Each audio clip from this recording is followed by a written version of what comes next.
went our separate ways. And of course, I got out of the business, you know, and like I think I was 16 years old. And I stayed out of it for several years, and then I really didn't get back into it till 1984.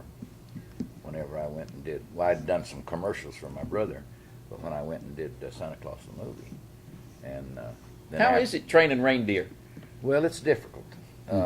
It was different. It was easy once I figured out how to do it, but they were different than anything I'd ever worked before. They were kind of like a sheep, but they weren't. They were kind of like a goat, but they weren't. Once I figured it out how to do it, in 2 weeks I had 8 reindeer driving. If I'd had the equipment, the harness and the sleigh and all, I'd have drove them right through the main part of town. But you know, I just didn't have that equipment there. And by the time they got them to London, I mean, they were already broke to drive and everything.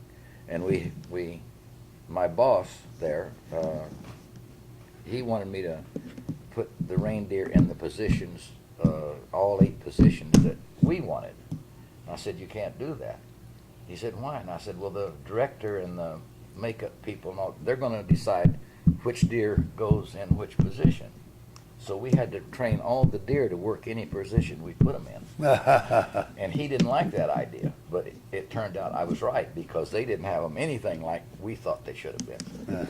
So you have to think of the other end of it besides our end too. Well, particularly if you're training long distance like Right, that. that's right. We were in Norway and they were wound up in London, you know, so. And I had 30 head that I had would work any position you put them in. And That's amazing. Because we had 6 weeks. we had a set of little Tennessee walking Welsh pony horses, and if you put them on the wrong side, you know, it was like breaking them to harness all over That's again. right. Well, they learn.